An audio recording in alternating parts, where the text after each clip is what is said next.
Okay, hello again. Hello to everyone who just walked in and just joined us and didn't hear my initial hello. It's good of you all to come for one more session.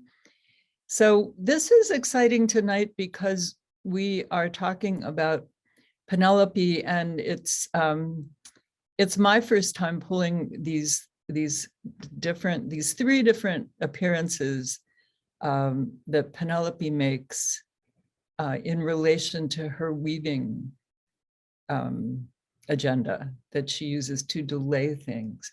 So I want to start by talking about the theme of weaving itself in the Odyssey.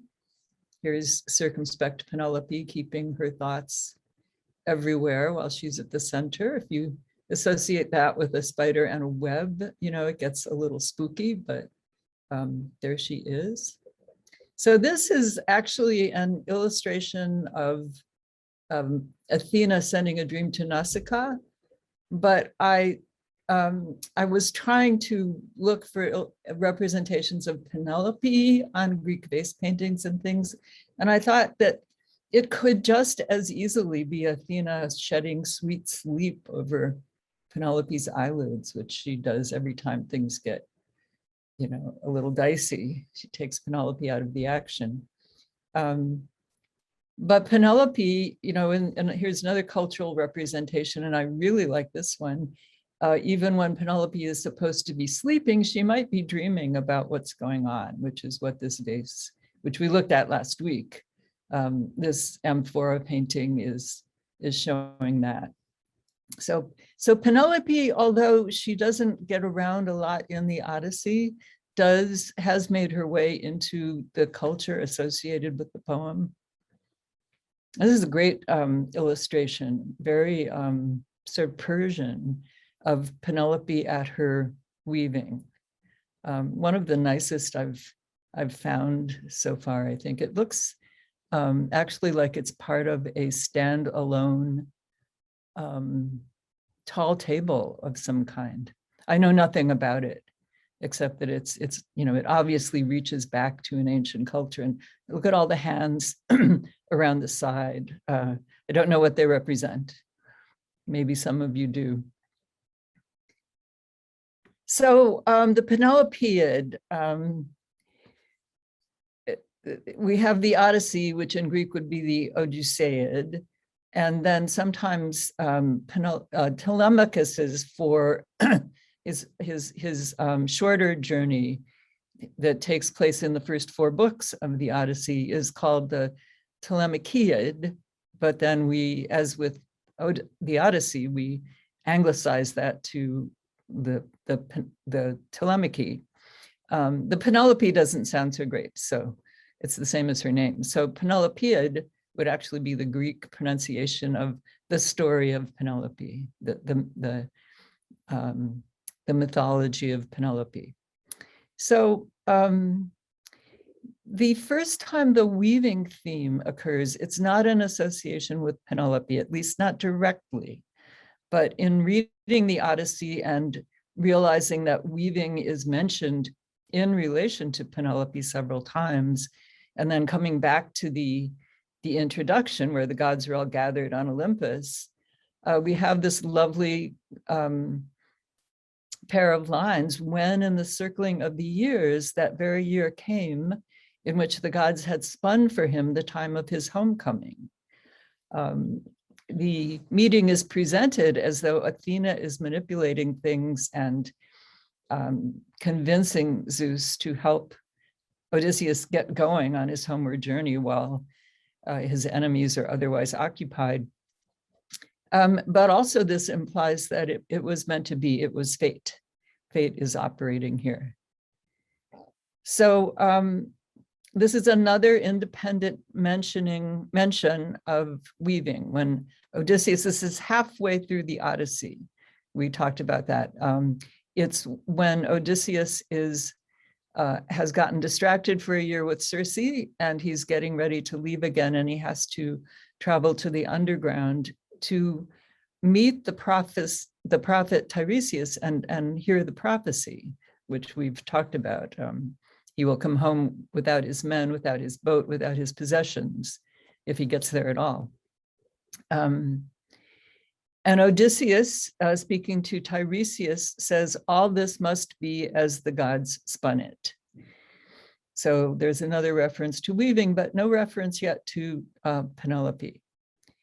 She, this is quite a romantic picture of Penelope resisting the suitors, but it's also a picture of the suitors discovering her at her unweaving.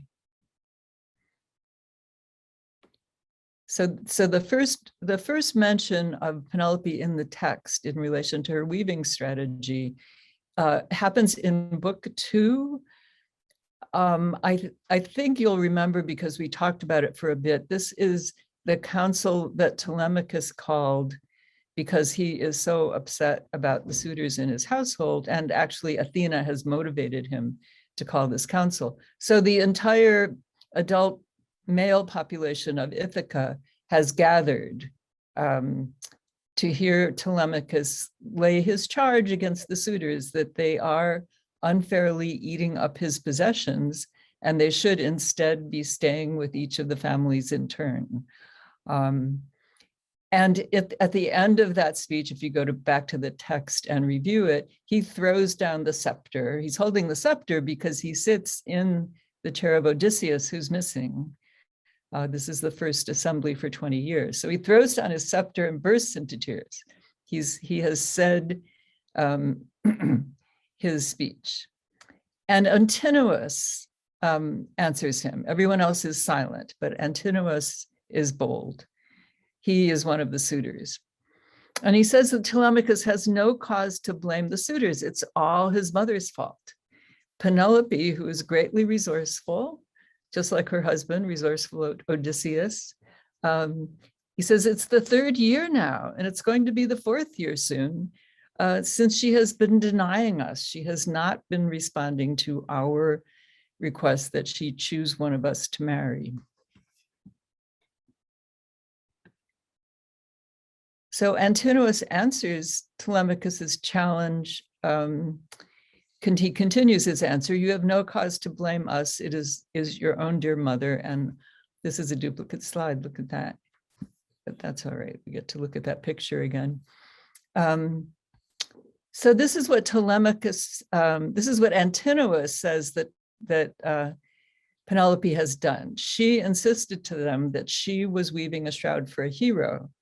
And when the destructive doom of death that lays men low takes him, and the he she's talking about is the father of Odysseus, let's not let any Achaean woman in this neighborhood hold it against me that a man of many conquests lies with no sheet to wind him. So that's her story, and she keeps repeating it. She sticks to it.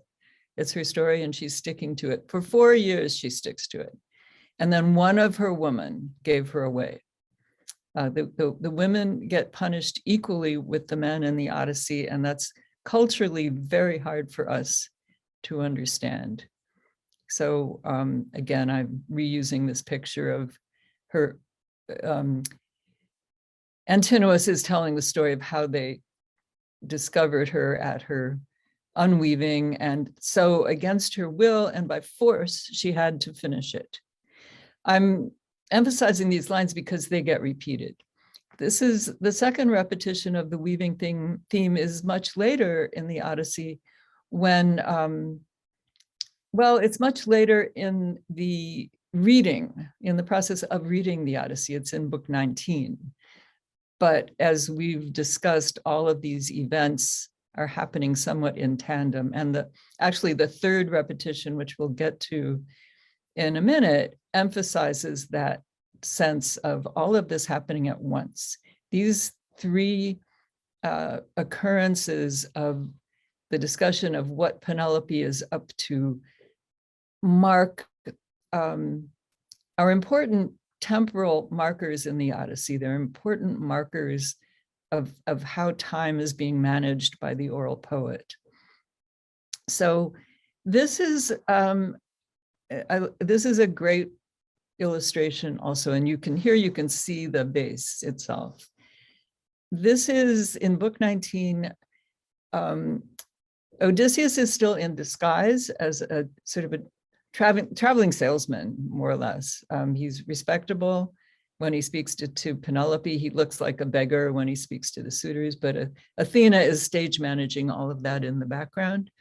So here Penelope is telling the sad story to this friendly stranger of what has happened to her. And she is more explicit than Antinous was about the violent disruption of the suitors. Let me keep going here. I'm not leaving the picture behind, keeping it with us. So she's talking directly to him. This is a formulaic passage. It's the same passage, but the tenses get changed and the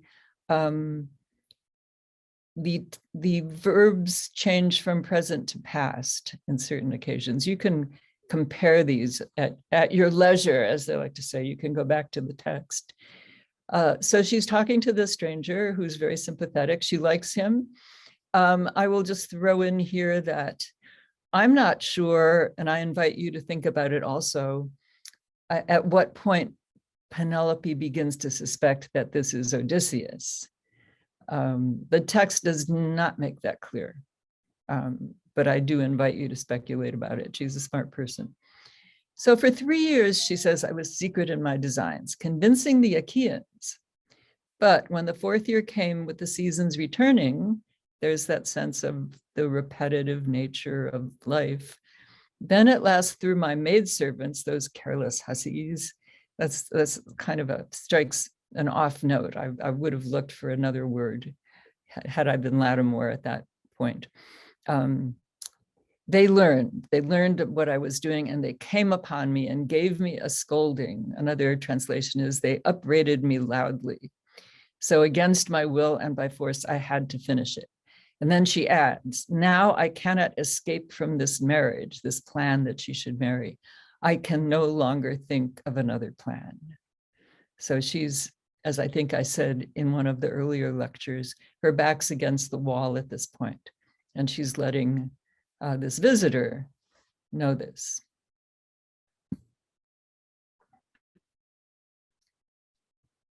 And then the third repetition of the weaving theme is going to be the suitors in Hades. And I have a really, sort of murky and sad picture of the suitors in Hades. It looks like it must be from a Roman illustration. But they're down there hanging out with the heroes from the Trojan War, and Agamemnon is among them, and they're explaining. So the heroes want to know what happened. How'd you all end up down here? You're young men. You weren't even in a war. What's going on? And so they're trying to explain that it's not their fault, that Penelope tricked them. So the spirit of Amphimedon, one of the suitors, is now telling the dead heroes how Penelope tricked them. And again, we have, but when the 4th year came with the seasons returning, there's the same phrase. One of her women who knew the whole of the story told us, and we found her in the act of unraveling her glorious weaving. So against her will and by force, she had to finish it. Now, this is all entirely new, this part. Then she displayed the great piece of weaving that she had woven. So she didn't just, so this time she did not unweave it, she did finish it. And she didn't just fold it up and hide it away. She boldly washed it and displayed it. If she had to do it, she was going to do it right. I want to give her full credit here.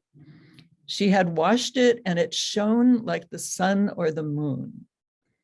Okay, now here's where everything comes together. At that time, an evil spirit, now it's evil from the perspective of the suitors. It's a daemon or demon. It can also be a good spirit. It came from somewhere and it brought back Odysseus. Now, who came from somewhere and let Odysseus know he could leave Circe's island? So that was a god who came to let Odysseus know. And gods are demons or daimones, but they and the gods can be friendly or unfriendly. So from the suitor's perspective, it was an evil spirit, but that's only one perspective. So the spirit brought back Odysseus to the remote part of his estate. ... I skipped some there. At the same time, the dear son of godlike Odysseus came over from sandy Pylos. So Telemachus, who's been visiting the two kings from the Trojan War, Nestor and the brother of Agamemnon, comes home. Agamemnon's down in Hades listening to the suitors. You see how it's all kind of tying together? And oh, so that's, let me just go back.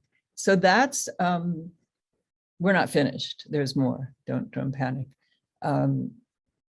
This lecture is in two parts because I gave you that close reading, and I wanted to first talk to you about the strong, but what's a good word for it? Penelope is an interesting background presence in the Odyssey. And now for me, seeing how these three references to her strategy are spaced out and how they pull all the events together at the end when she finishes weaving this shroud, I see it as much more intentional than you might think it was. And it's hard to imagine how an oral poet who is managing a story that couldn't possibly be told even in 4 or 5 nights of entertainment is positioning all of this information. But what else comes in here is that there's something magical about this weaving, right? It's, she washed it, it shone like the sun or the moon, and right then the action started. It was like a great signal. Now, another thing I have not mentioned is that Athena, the goddess who's so friendly to Odysseus and Penelope and Telemachus, is also greatly renowned for her weaving, just in terms of a skill. And the people in the Greek culture who were listening and enjoying this epic would know that. So they would have a lot of background information we would not have. So they would pick up more cues than we're picking up. So I'm trying to emphasize these cues here, the big image of the flashing of this this weaving that now shines like the sun or the moon and triggers a whole bunch of events. But that's about all I can pull out of it for right now. So what I'd like to do is transition now to the passage I gave you to look at for today, which I think will have a little more, isn't that nice? Nice picture. I think it will have a little more, I think you'll see more in it, having looked at this emphasis on the presence of Penelope as a background presence, but a kind of controlling or significant, equally significant, let's say, presence in the Odyssey. So what I'd like to do is shift out of, what do I do well? I want to, well, maybe I won't. You can see me. So maybe I won't yet come out of the PowerPoint. So I'd like to take a look at the reading. No, but I want to be able to talk to you. You can see I'm just not skilled at PowerPoints, but we'll just accept that. So I invite you to, as we did last week, when you have thoughts, just unmute yourself and talk to us. And I really don't care if more than one of you accidentally speak at the same time. So it's worth taking a moment to enjoy this illustration the older maidservant and a younger maidservant are there with Penelope, and she admits to recognizing Odysseus, but she, as I said a moment ago, she's doing this in her own time, and she's waiting until he's given her plenty of evidence. Here we go. Okay, so she recognizes him. So she spoke, and still more roused in him the passion for weeping. He wept, they're both weeping. He wept as he held his lovely wife, whose thoughts were virtuous. And here comes the simile, a Homeric simile. And as when the land appears welcome to men who are swimming, after Poseidon has smashed their strong-built ship on the open water, pounding it with the weight of the wind and the heavy seas, and only a few escape the gray water landward by swimming with a thick scurf of salt coated upon them, and gladly they set foot on the shore, escaping the evil. So welcome was her husband to her as she looked upon him, and she could not let him go from the embrace of her white arms. So my question for all of you, and you've had some time to think about this, is who's being compared to what here? What is the simile doing? Who wants to just talk about what it's obviously saying? What's the comparison? I think Penelope is being compared to the land, the shore. Okay, and I saw Laura unmuting, so Laura must have a thought too. Yeah, I think Penelope's being compared to the swimmer, and it comes as a surprise. We expect that Odysseus is going to be the one emerging from the surf to this wonderful thing, and instead it is she. So we got two readings there, that Penelope's the land, and for Odysseus she's the welcome, home. He's made it home. But yes, if you look at, and I have not highlighted these lines this time, if you look at the first part of the simile, as when the land appears welcome to men who are swimming, and then you jump down to the so welcome was her husband to her. So as Laura's saying, in this simile, she's the swimmer trying to reach the shore. It's very disconcerting, isn't it? Because we've just seen Odysseus in exactly this situation, barely making it onto the island of the Phaeacians, when Poseidon, who came back at a bad moment, had smashed his ship to pieces. And he was left with just that little veil he was given by a sea nymph. So this is, I think, it's an illustration of the twist that you can expect in every Homeric simile. And any other thoughts on this passage? I'm going to go forward a bit.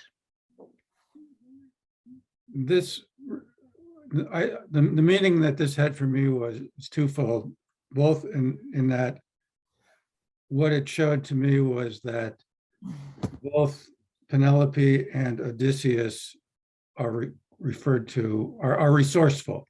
Mm-hmm. And that led me back to Odysseus telling Nausicaa what a good marriage is, and it's between two like-minded people.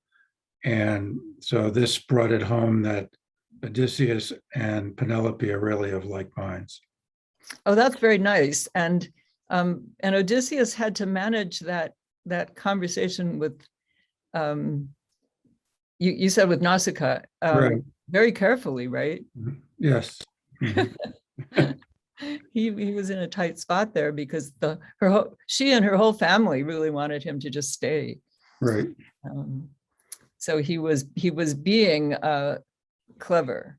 It would be interesting to go back and see which one of his epithets was most prevalent during that conversation.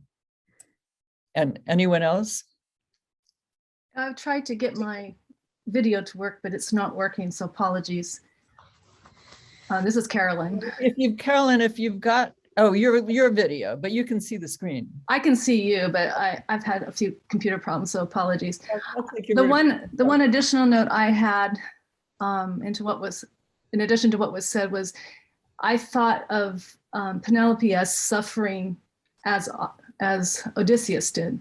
Mm-hmm. So it was telling of her suffering through the whole thing. And it really ties into what you're saying, that she had insight before he revealed himself to her.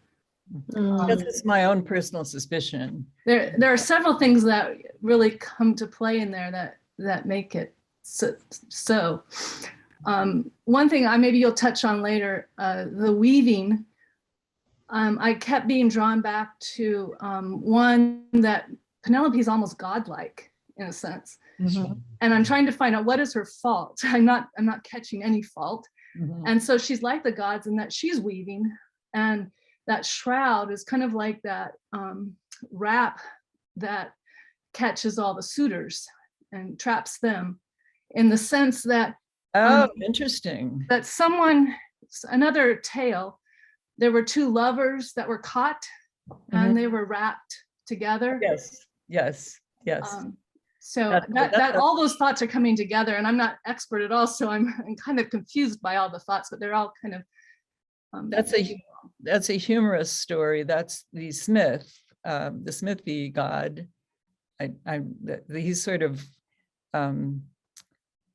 deformed, and so people make fun of him, and he's having an affair, and so the other god, Odysseus or something, Haphius or something like that, his name. Say that again. The smithy god was his, like, it starts with an H, I think. Yeah. Hephaestus. Hephaestus, yes. Hephaestus. Yes. Sorry. Yes, and there is a recording of that section of the Odyssey in Greek that if will remind me, I will track down, and you can listen to it. Yeah, that would, I considered at the time whether I should emphasize that. And now that you're saying this, I definitely would in a future version of this. And what's interesting, I think, and I appreciate all this feedback, is that there are other, if we look for them, there are other examples of the web being tightened up.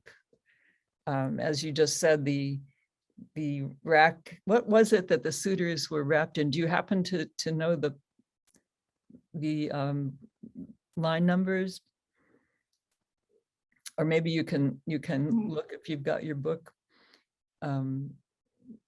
It's near the end. I have my book turned to the page with the suitors in Hades, so it's not going to be there. But we won't take time to look for it. Did you notice, by the way, this is a different thought, the imagery about meals and how it shifts? Yes, it was interesting to see about the meals. You mean in the fight? As we get closer to the fight at the end. Right, it was often said about the good meals. Everything was wonderful about meals. They were tasty meals, and yet they're being slaughtered right before. Well, as we get to the end, it's not going to be a very pleasant meal, is one of the things that is said. And in another image, the suitors have a kind of surreal moment when the food they're eating turns to blood, and it's just a disgusting meal. So a lot of symbols are being thrown in that show that fate is not in their favor anymore. Yeah, I have the same question that Carolyn has, which is why is Penelope never discussed as godlike? Mhm. What- She's what- certainly protected by Athena, as is Odysseus and her son. So she has the favor of the gods. I wonder myself, because the weaving theme is brought up at the council on Olympus, that in the course of time, let me go back and find it.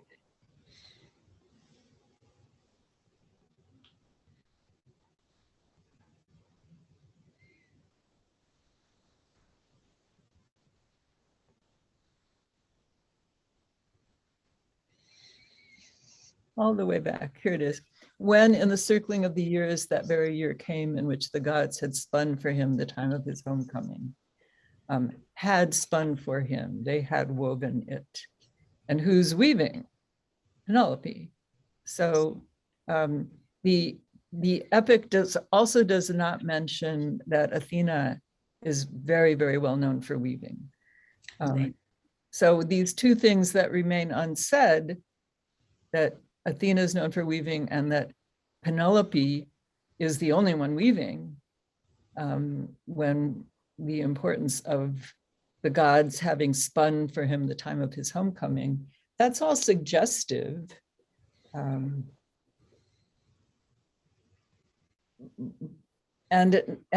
it's possible then to go back to the epic and look for other things that echo this. I invite you to do that. And I think that it also helps you to see why using a translation like Lattimore's is kind of helpful, because you see all the deliberate repetitions that go back to the choices of the oral poet. And so there are more things than just the explicit reference to weaving that tie all of this together. And the second part of this question is, why does Athena favor Odysseus and his family? What's in it for her? Well, this is something that if you go, and now that we have the internet, if you go and explore it, there are other Homeric stories. There's a whole cluster of, well, not necessarily Homeric. There are more small songs from oral culture that about the returning heroes from Troy, sometimes referred to as the Nostoi. And in those are different versions, slightly different versions of how the heroes behaved before the Battle of Troy, at the Battle of Troy. Some of this you could read the Iliad now, and there would be information in there. That's an obvious place to go, but it's a very different epic. So I think that what this does is open the door to exploration. As I said, I'm just putting it together myself, and having this extra class as a time to just look at these three occurrences make it very interesting, and as I said, kind of spooky, a little bit spooky, that Penelope is like the spider in the middle of the web. So there's got to be there are the gods. There's got to be a connection between her and the gods, but there's no suggestion anywhere that Penelope is a god or a daughter of the god. So one question about this passage and why you chose it, is this where you would state that this That's is the right. I was going to go a little further in the passage, but go ahead. Ask okay, I'm thinking after hearing what you've said today and in past sessions that this is kind of the turning point for you in your interpretation of where Penelope is with the situation. That this is the point where you see that she knows.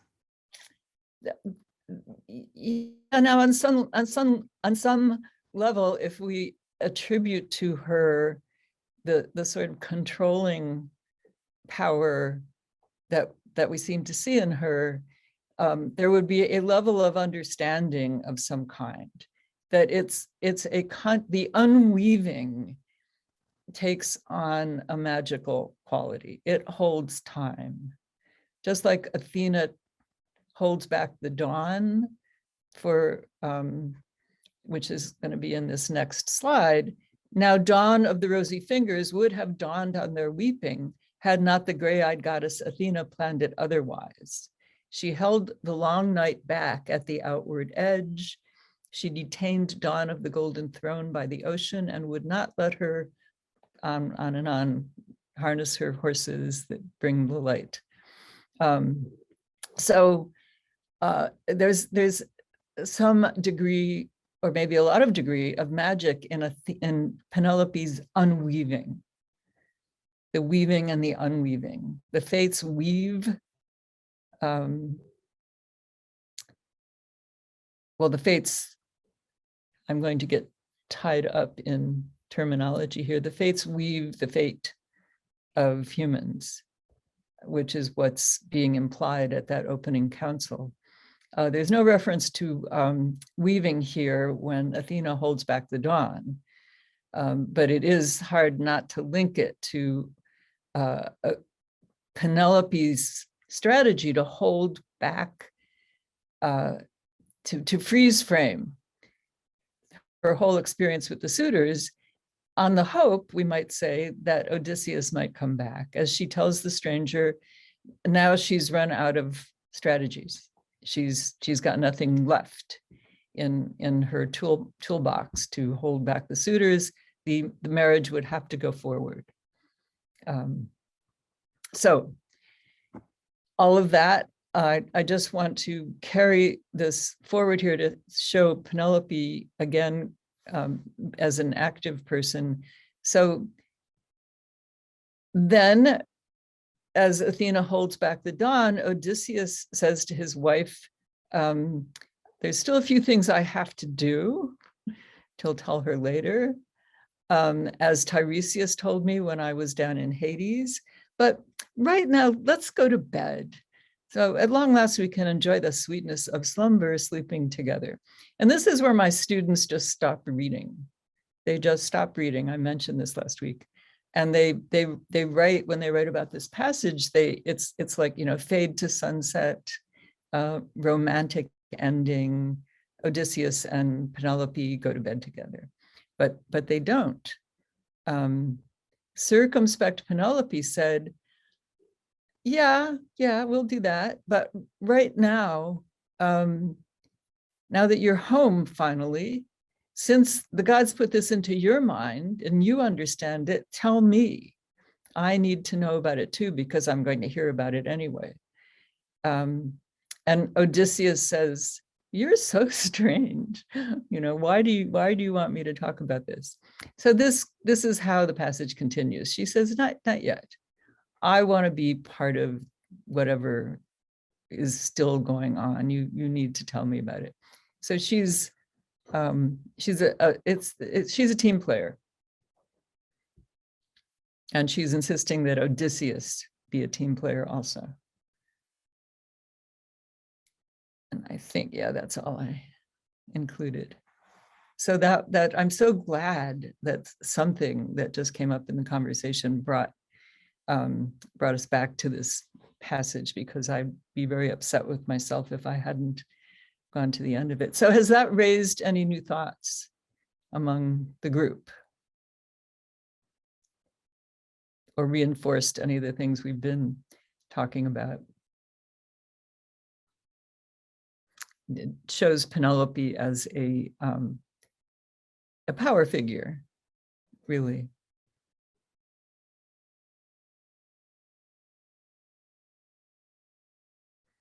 So I could add here that it's an interesting aspect of the epic that it respects the conventions of Greek culture about women.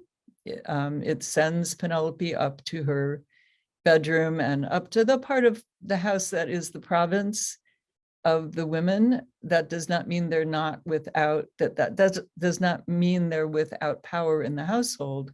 But it's quite a conventional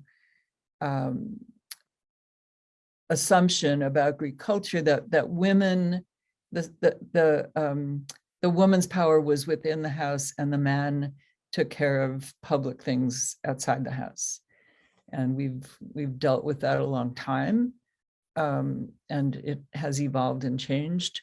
But that was what it was like in Greek culture. So, for example, when Telemachus sent his mother upstairs with her women and said, "I'm the power in this household," that was a good thing.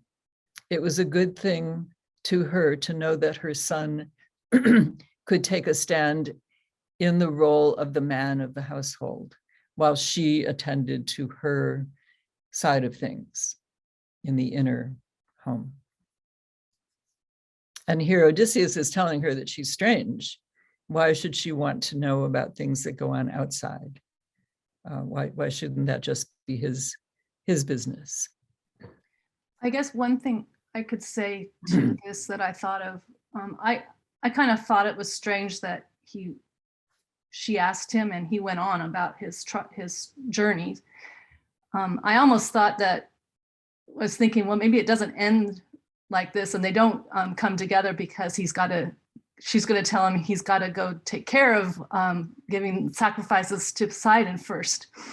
But that's not what it was. So what was it? What was interesting is when he goes into his discussion about all his trials, he doesn't talk about, was it Nausicaa? Nausicaa. He talks about everything else. And so I thought that was an interesting twist. And maybe that was why he was hesitant. I don't really want to do this. Much either, probably. Sorry, I didn't hear you. I said he's discreet, and he's probably not going to talk about Circe either. But I missed something that you said. I spoke over you. No, I think that's good. It was just his response was interesting, and then he goes into the story, which was not complete. Mm-hmm. Oh, well, it's not complete because I didn't include all of it here. It's again a formulaic passage where Tiresias, if you remember, has told him he can't stay in Ithaca. He's got to go on traveling, carrying his oar until someone asks him why he's walking around with a winnowing fan. Anyone know what a winnowing fan is?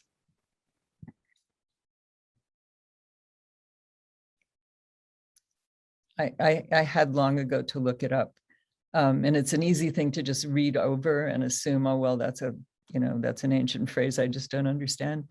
A winnowing fan is an implement used by farmers before machinery was available to separate the wheat from the chaff, to sort of throw it about the barn, and the chaff would settle down and the wheat, which is heavier, would go somewhere else. So what would be the point of someone asking him, why are you walking around with a winnowing fan? To dig his grave. So he's carrying the oar, which is a symbol of his death also. But why wouldn't the person, so this is supposed to mark how far he has to travel. So why would not the person say, why are you walking around carrying an oar? What would be a reason for not asking that question? This is unfair because I know the answer and you guys don't. So Tiresias is using that to symbolize you have to go so far inland that you will be among people who aren't used to the sea. And so they've never seen a boat and they won't recognize an oar. They will think rather they will try to make sense of what it is, and it will look somewhat like a winnowing fan, which has a long arm and a flat, thin, shovel-like end. So that that pushes that buzzer about men who are eaters of bread, which is thematic on all of Odysseus's stops on all the different islands. And it also puts Greek culture in context because it's an archipelago with lots of little islands surrounding it. So that that instruction from Tiresias is highly significant. It means that Odysseus has to go a very long way. But that's a part of the story that never gets told. And an interesting little piece of data that I'll drop in here is that if you read the Inferno of Dante, you encounter Odysseus again, but as Ulysses. He's the Roman, he's Odysseus from the Roman perspective. Now, interestingly, he has continued his travels, but in a boat. And he's in, Dante has put him in hell among the false counselors. And he's judged to be a false counselor because in Dante's version of the story, he has convinced his sailors against their better judgment to come with him very, very far into the ocean until ultimately they're all pulled down in a whirlpool. Now that's the Roman version of the bad end that Odysseus came to. It is not the Greek story, which in my knowledge, but my knowledge is not exhaustive, I don't know that I don't know that anyone has, or let's just say there's no extant version of an attempt anyone made to continue the story of Odysseus, where he went, if he went. Maybe Penelope convinced him there was another way to interpret that instruction. That was a big digression, but I'm back. But is that, I want to say conclusion or continuation, another way of saying that Odysseus can't settle at home, and therefore the story is more about the adventure than the destination? More about the journey than the destination? Yeah, I'm trying to think of that little folk wisdom proverb, the journey is the destination. It's something Right. like that. I don't know. I really, it's, any other thoughts on what this continuing process means? It may just be a metaphor for life. You know, if it's not one thing, it's another. And they do, in fact, have to go to the council. They have a final confrontation. I shouldn't leave that out. If we think back to that council that Telemachus called in Ithaca in the second book of the epic, what was I going to say? He told the suitors that if they continued to eat up his possessions, they would come to a very bad end and there would be no payment given. And I think we talked about that at the time. What does he mean when he says there will be no payment given? What do you think that could mean?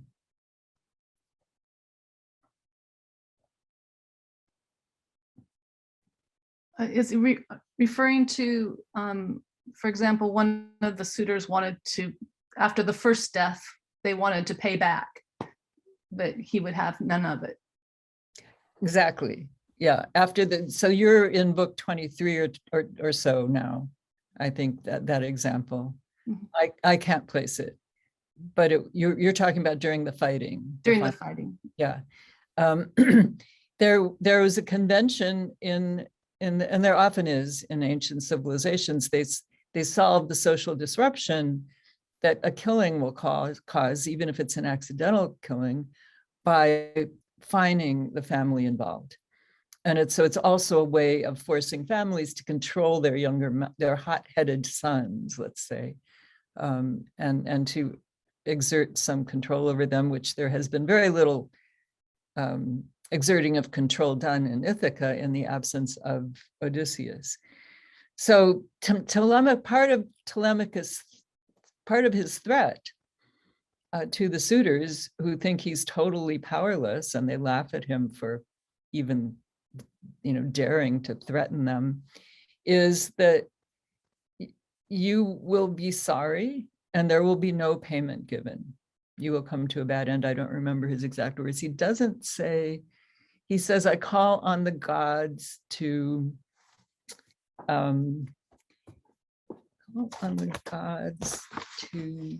he doesn't say to kill them. Anyone remember it?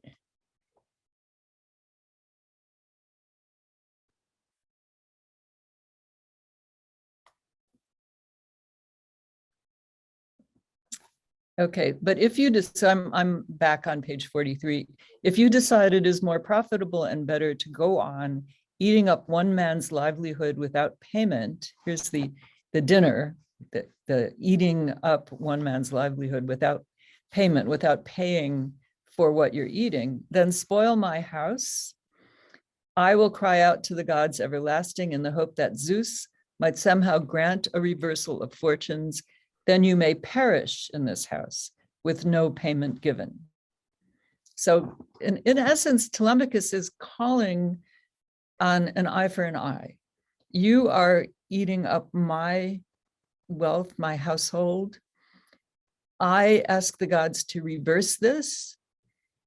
Now, the total reversal is the suitors, in essence, get eaten up in the house, and Telemachus and Odysseus do not pay for them.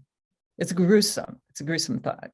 And it goes along with what I was telling you about how the imagery about dinner changes as you get deeper into the last few books.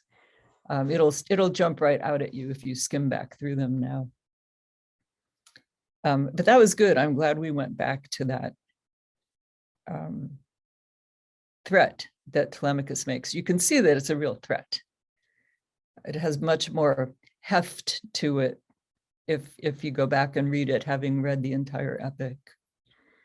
So actually, don't let me stop you from talking, but actually this is bringing in our third traveler, our third important player, Telemachus, who makes this threat, which comes to pass in the final books. Yeah, someone was going to say something. Just in light of how the story ends, the epic ends, it's just in very striking contrast to that, how the differences are resolved. Mm-hmm. With Zeus and Athena actually saying, let's not have war here. Yeah, stop it now. Yeah. I have a little disagreement with one of the members of the classics department who I teach this with sometimes in our Great Books course, which is a team talk course. The Odyssey accrued new information over time. And so there's a learned debate among classicists about whether the final books of the Odyssey, at what point they got added. And I think one way you can look at this is, and if you read it alongside the classical playwrights who take aspects of the story, for example, the son of Agamemnon, Orestes, the whole Oresteia is written about him and his revenge for the death of his father.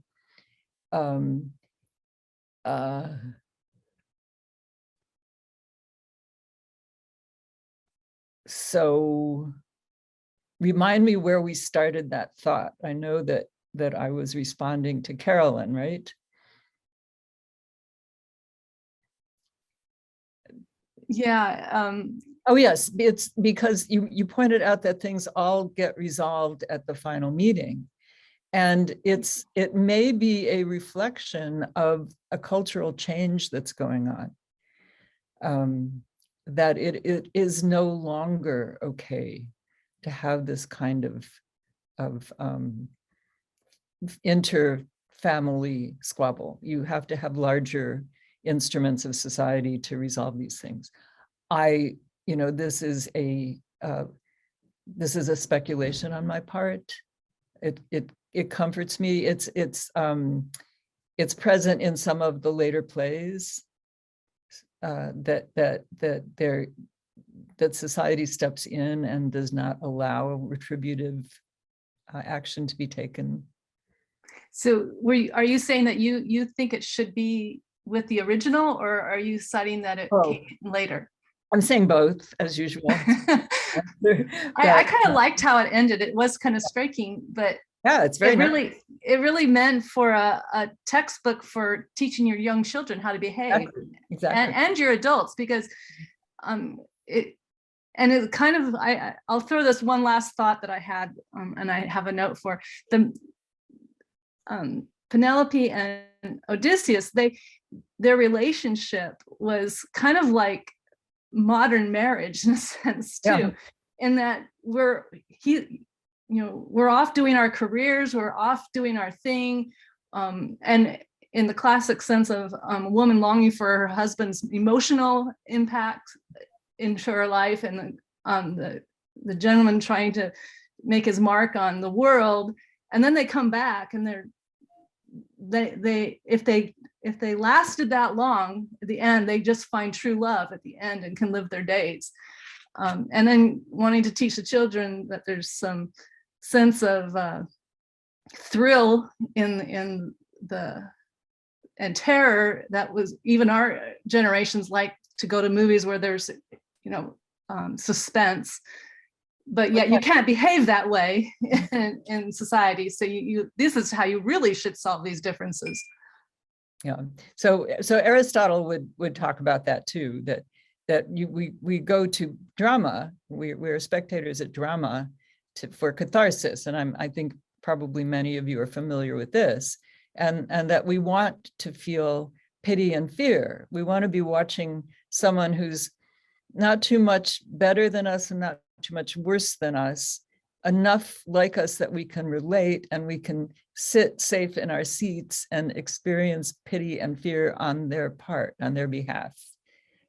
It's somehow, it's like reading a mystery novel, right? You have an ordered society, and then something happens to disrupt that order, and then the order gets restored by the end. So it's very satisfying to have the final book of the Odyssey. It may have been satisfying to the culture also as the centuries moved along. We don't know. I don't think it makes sense to say it just got tacked on. That's silly. But there are some classicists who like to argue that.